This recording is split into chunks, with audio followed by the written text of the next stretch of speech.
undisputed, no mistakes are playing big. In the end, you'll all marvel like it's. Welcome back to the Mike and Ike Show. I'm Mike. And I'm Ike. Let me tell you, we are really excited for the regular season of Madden 17 in the XCFL League. Let's get started by talking fantasy. Good suggestion, Ike. Me personally, brought in an owner of the Fantasy League, Nick, the owner of the Black and Gold, to join our chat today. Welcome, Nick. Hey guys, how you doing? Nick, let's first start off with your own team. Can you quickly recap your first 2 weeks? You ended up at 1-1 so far. I want to start off by saying, I missed the first 7 rounds of the draft, kind of mixed the night up, but first 2 weeks haven't been bad. First week, I feel like the kicker and defense really didn't help me out there. I had McManus and the Rams D. Rams obviously played the 49ers week 1, got 28 points put against them. McManus had 1 point. Not a good week 1. Week 2, played Candy. My team did, decent better. I got Ryan Matthews had 2 touchdowns. Melvin Gordon did good. Jesse James had a touchdown. Derek Carr had a great game. So first 2 weeks, I feel kind of good given the situation that my first 7 rounds were auto drafted. So can't complain.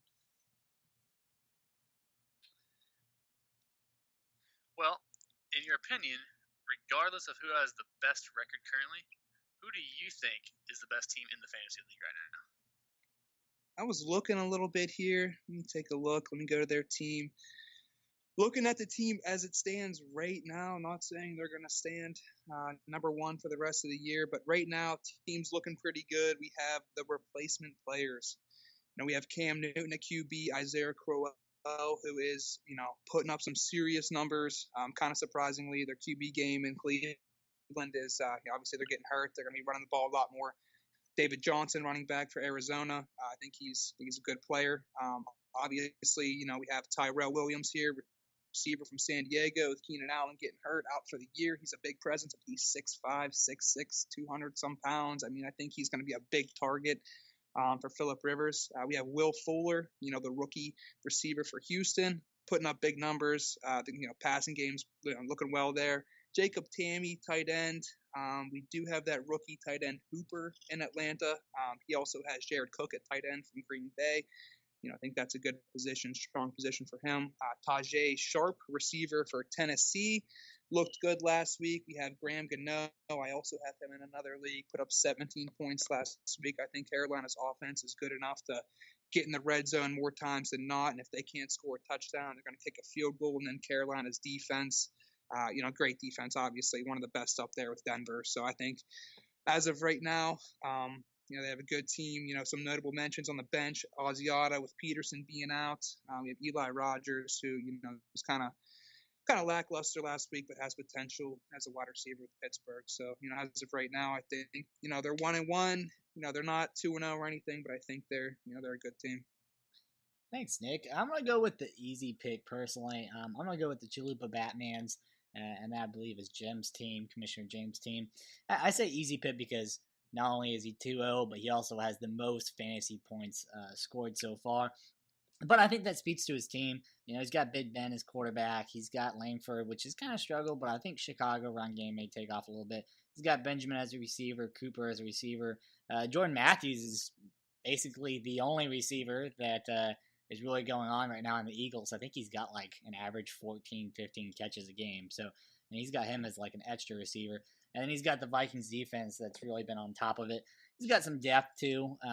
Gronk isn't even playing. The star tight end isn't even playing. So if he came back and was healthy, I think that only makes that team better.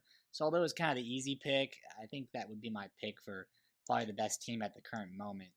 I'd have to agree with you. I think that if I had to pick, a team second, that would probably agree with you on that team as well.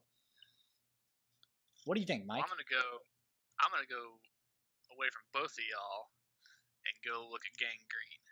Gang Green, they got Kirk Cousins, who I think he's going to turn it around. I think he'll be fine. Running back, they got Ezekiel Elliott, and then next week, Le'Veon Bell comes back, so they're going to have Ezekiel Elliott and Le'Veon. Wide receiver Stephon Diggs has been tearing it up. They have Alshon Jeffrey, and then they also have San Diego's Travis Benjamin, who he's going to be doing pretty well now that Keenan Allen's gone. Plus, on his bench, he's got Emmanuel Sanders and Eric Decker for wide receivers. So they're kind of my pick in terms of thing. Tight end, Julius Thomas. I think he's okay. He's probably the weak point in my opinion. But other than that, I think Gangrene's got a pretty stout team, especially once good old Le'Veon gets back. So Nick, let's talk some predictions. Ike and I are going to go through the games and let us know who you think will win the following games. So first up, you Mad Bro versus Jay Candy. Taking a look at the lineup right now. It's pulling up right now. I think I was looking at it earlier. Honestly, Jay Candy didn't put up big numbers last week, but I think he got it this week. I think Aaron Rodgers is, he's been pretty lackluster the first 2 weeks. I think he's playing Detroit. I think he has something to prove. I think Aaron Rodgers is going to go off. Then you have D. Freeman and Coleman. Both running backs for Atlanta. I mean, somebody's got to score there. If Julio's not scoring, I think one of those two are going to put it in the end zone maybe more than once. Edelman has been playing great. Des Bryant, let's see if Dak Prescott can get him the ball more often against Chicago. Gary Barnidge, I have him in my fantasy team. I'm kind of like him, but he's been, not producing. Overall, I just think based on matchups alone, I think, believe it or not, Candy's going to win this. Well, I'm going to disagree. Imagine this because I am you mad, bro. I was looking at Coleman and Freeman. I don't know if that was a mistake or I don't know. I'm okay with it though. You can keep both those guys in if you want to. It's tough. They're both two good quality running backs. I mean, it's hard to say who's going to score, but you got to think going into next week, one of them are going to score potentially more than once. Oh yeah. Yeah. Oh yeah. Spencer Ware, I know is lower on here, but I don't believe Charles is playing this week, so I think he'll be okay. Antonio Brown had a rough week. I think he got me 3 points last week, so that's probably not going to be a traditional thing.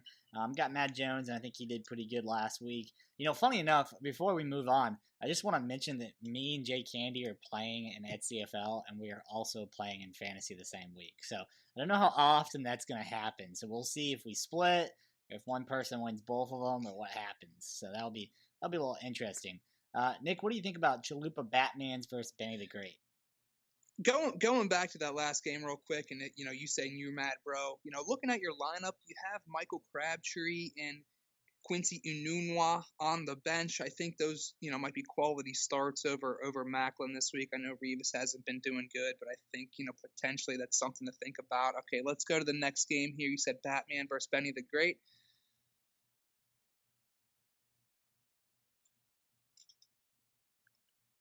Cut out on me, guys. Can you hear me? Yes. Okay. All right. Sorry about that. Okay. So we have Chalupa Batmans versus Benny the Great. I have, Chalupa here. I think Ben Roethlisberger against Philly. I think he's going to have a good game. His running backs are kind of suspect receivers with Calvin Benjamin and Amari Cooper. Obviously, both of them are going to have great years. Dustin Pitta, kind of not a number 5 tight end or anything like that. But he had a great game last week. I think Batman's got this one going into week 3.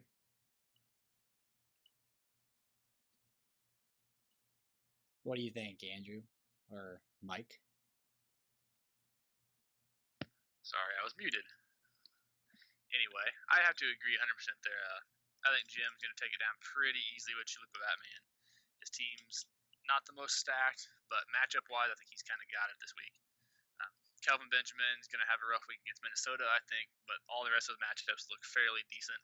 I think Jeremy Hill against Denver might be bad, but I can see them definitely I can see him vulturing a red zone touchdown or two. So I would say pretty easily this one goes to the Chalupa Batman. How about Gangrene versus Air V? Nick. All right, for me, Air V versus Gangrene.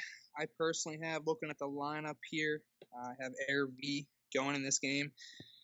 Thing is, he has Jay Stu starting. I haven't got a chance to see if he's going to actually play or not. I don't think he is going to, but you have Larry Fitz, who has been playing great against Buffalo, that leaky defense. I hate to say it, Buffalo defense is normally good, but they haven't been looking good lately. Odell Beckham against Josh Norman in Washington. Josh Norman has, had a lot of hype going into this year. Hasn't been really showing that he is the number 1 cornerback, so we'll see how he goes against ODB. Greg Olsen, obviously, always a top 3 tight end play. I just think that, Phillip Rivers as well going against Indianapolis. I think he's going to have a 3-4 touchdown game. I think that Airbnb got this one. Yeah, I would agree. I think Airbnb's got this one. I was looking. It looks like Gang Green's missing a run back, and really his option right now is Chris Johnson or Yeldon. I don't think either one of those are awesome options. I looked, and it does not look like Stewart's going to play. So, he's going to have to make some moves there, too. Hopefully he listens to the podcast and make some moves. But I agree with your statement. I think Airbnb's got this one. What about Game of Throws versus the replacement players, Nick? Pulling up the lineup right now. So I did say that the replacement players were my favorite team in this fantasy league so far this year. So I got him winning this week. I think Cam Newton, obviously he's a beast. Crowell, the passing game in Cleveland has just been abysmal. They're down to their third overall starter. I think the running game is going to be big in Cleveland. We got David Johnson against Buffalo, like I said earlier. Tyrell Williams against Indy. Will Fuller. Tammy, he could start Cook if he wanted to. Tajon Sharp against Oakland. I think that one's a pretty easy one, even though the projection is 80 to 79. I think that's a pretty easy one for me. I say the replacements. I have to agree with you on the replacement players. I think they've got it in the bag this week. Cam Newton obviously is going to be exceptional as usual, unfortunately, much as I hate the guy. Will Fuller's a guy I really like. I own him in like 2 or 3 leagues. I love Will Fuller. In my opinion, the only weak spot there with that replacement players is Jacob Tammy. But much as I hate to admit it, as big of a Saints fan as I am, they are playing the Saints. So anytime there's anybody catching the ball against the Saints, you can expect big things out of them. So I think the replacement players got it in the bag. They could also start Jared Cook too. Jared Cook too. Let's not forget about that against Detroit. Yep. Next up, you got my boys, Easy Breezy, 0-2, versus Al, who just changed his name to, I believe, Breeze over Easy. So, what do you think there? I think hands down, Easy Breezy is definitely the worst team in the league. Nah. Nah, I'm just kidding. I think it's going to be a close matchup. You have Alex Smith as a QB. He could have 20 points or he could have 2 points. That's kind of scary for me. Matt Forte looked good last game. Julio Jones, obviously, top 3 receiver. Sammy Watkins, hopefully he's healthy, but if he is healthy, he's going against Pat Pete. Colby Fleener, Eddie Lacy. To be honest with you, I hate to say it, I'm going to go with Breeze over Easy. Andrew Luck against San Diego. I think both the Murrays, DeMarco and Latavius, are both going to at least have a touchdown each. And then you have D-Hop, Charles Sims. He can also start. I think I was looking down here. He can also start Jamal Charles if he plays. Doesn't look like he is going to play. But, I think that, Breeze over Easy got this one. Yeah, I think I'm going to go with that as well. Let me just mention that Alex Smith, I thought this was the case. He got negative 0.36 points last week, so he can only go up from there. If that's your starting quarterback, you kind of hold yourself at night. Did you have a response? I had a bench last week, so. Well, there you go. You have Matt Stafford too, so that's a possibility. Yeah. The other thing I'd like to mention is I went on record saying that Eddie Lacy, I don't believe the hype. He's still going to suck, and here he is, still sucking. So, I think that hurts the team too. I'm going to go with Breeze over Easy, which not only he gets bonus points for his name, changing it specifically for this matchup. He's coming at you. Yes, he is. But he also has a pretty good team. He's got Andrew Luck, who's been on fire. He's got both Murrays, Hopkins, Wynn, who's always got a chance to do some damage. And, if he gets on with Prescott, I think that will be a safety valve for Prescott. So I think that may come more in handy in the future. So I'm going to go with Breeze over Easy as well. Nikki asked, and we haven't done Super Mariotas yet. So Super Mariotas versus Black and Gold, which is your team? All right. I have to say I got to root for my own squad. I'm pulling up the lineup right here. Derek Carr against Tennessee. Oakland's offense is kind of unpredictable. I hope Derek Carr has at least 2 touchdowns. Ryan Matthews, I hope he doesn't do good at all against Pittsburgh because I'm a Steeler fan. But last week he had 2 touchdowns. The week before he had 1. Obviously, we've all seen Danny Woodhead unfortunately go out for the year. Melvin Gordon's going to step up. And then my receivers, honestly, I would say they might be the top 3 receivers of any team. I have Jordy Nelson, A.J. Green, and Mike Evans. A.J. Green has a tough matchup against Denver. Jesse James, let's hope he gets a few touchdowns. Looking on the other side here, he has a decent squad. Mariota's does. Obviously, has Mariota. He has Willie Snead, Brandon Marshall, D-Will. D-Will's been looking great. Adrian Peterson, he is out, so he has to put him out of his flex. I think overall he's projected 92 and I'm projected 70. I think last week I was projected 70 and I put up 138. So projections, like you said, don't matter. I think I got this week.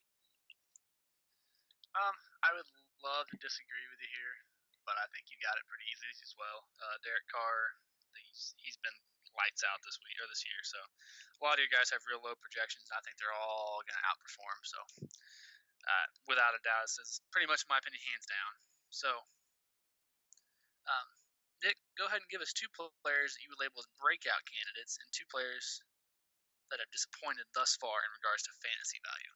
I think easily 2 breakout candidates. I really haven't got a chance to look at the entire league thus far, but I think just looking at the last matchup, I think Melvin Gordon has a chance to go off against Indianapolis, especially with Keenan Allen being out. They're probably going to run the ball a little bit more. Disappointments this year, I think, have just become just based on injuries. Adrian Peterson started week 1, had, very disappointing game. Then he got hurt. So those are definitely one disappointment, one person who's doing good. Take a look around, but I really don't know. I would label Kelsey as a disappointment so far. I mean, I think Kelsey at Elysee could be a disappointment because I know a lot of people are like, he's thinner and he's in shape and he's going to just destroy this year. And he still may, but, I definitely think it's a disappointment right now. Might I just mention, by the way, I was looking at A.J. Green. He also got 3 points last week. So last week was a weird week because some of those big star wide receivers did not get the points. Surprisingly, against the Steelers' leaky secondary, A.J. Green did get held down pretty well. I'm trying to take a look here to see. I think potentially, Candy's team, Moncrief, has the opportunity to go off against the San Diego defense. I'm trying to take a look here. I really hope that Aaron Rodgers does good. Let's take a look at Easy Breezy here. We have Julio Jones. He really hasn't had a huge game. I think he might go off against New Orleans. I know New Orleans and Atlanta is always a good matchup. I'm trying to take a look over here. And just it's hard to say. I haven't got to look at the matchup. I believe Jones is hobbled, or at least I hope he is. I hope he's hopping on one leg. He's going to play. I saw the notes. It looks like that's the only chance the Saints have. So, well, thank you anyways for coming on, Nick. Of course, we're gonna have you back on to Talk Fantasy in the future. We'd have a gift basket for you, but Commissioner Jim basically cut all of our funding after some recruitment methods went bad last week. So, thanks for coming on again, and we'll have you on again. Thank you, guys. For our next segment, we're gonna bring in our good friend and Bears owner. Ike, do we actually know his name? No. Oh, but here he is. This is really embarrassing.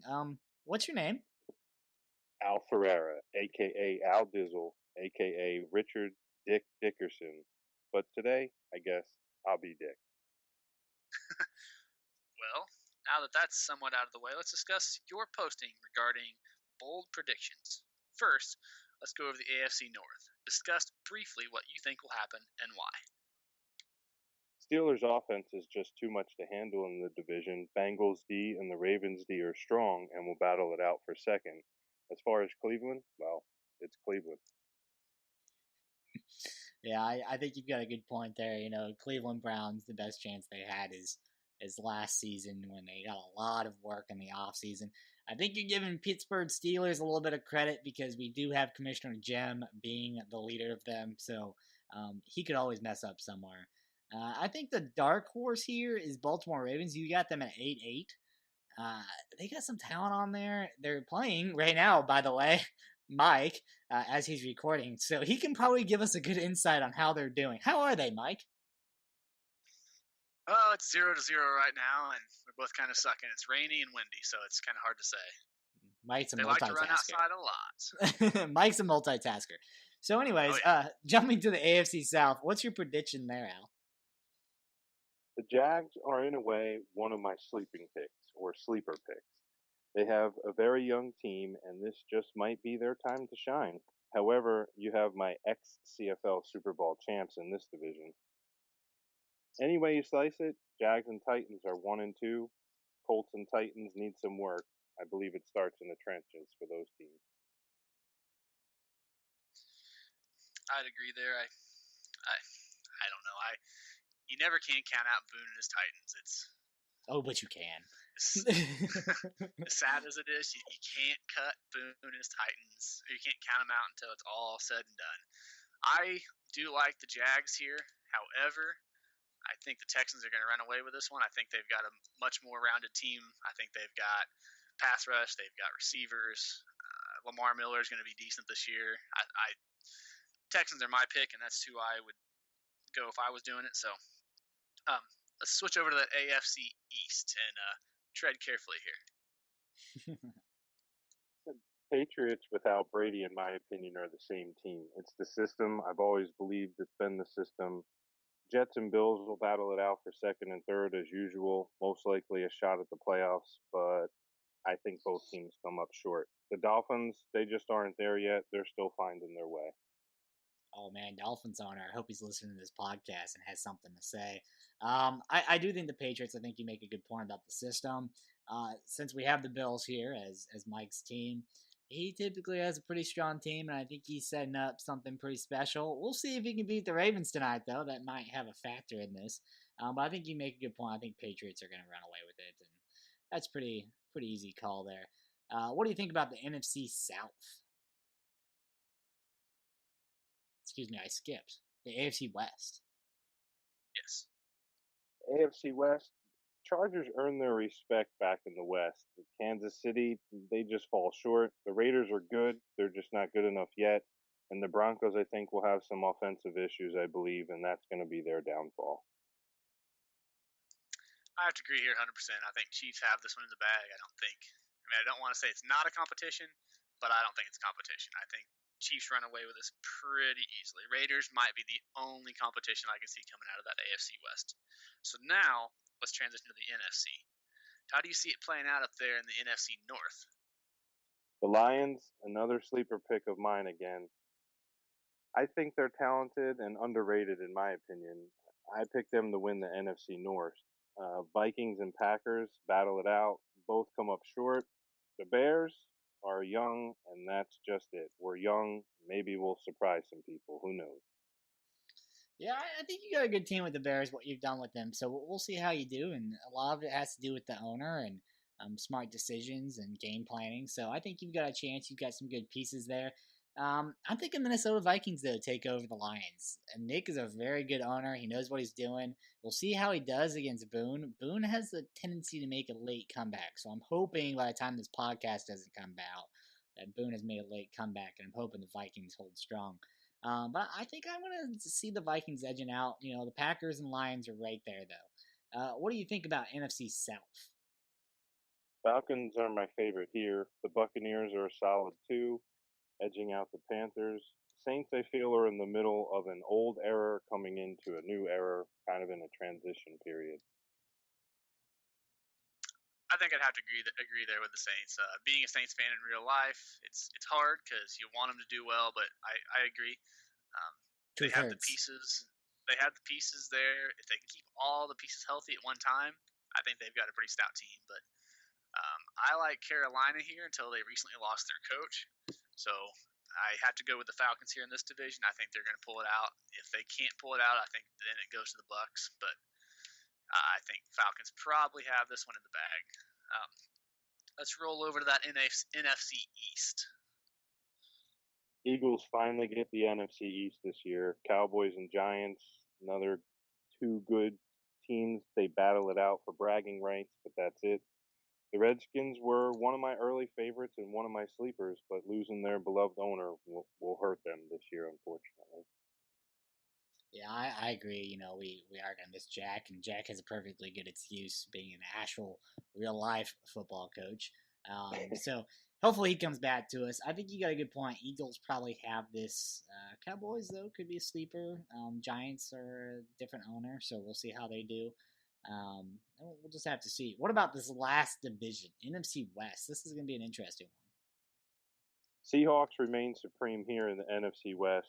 Rams make a new name for themselves in LA and make the playoffs. Cardinals, just like the Saints, are stuck in an in-between stage right now. 49ers need to rebuild, in my opinion, and it starts in the draft. They might just get first dibs come draft time. Hard to argue with things here. Seahawks is the dominant team here. I think it's their division to lose, and I don't think they're going to be the ones losing it, so I think they should be pretty fine there. Well, that wraps it up for today. So thanks for joining us.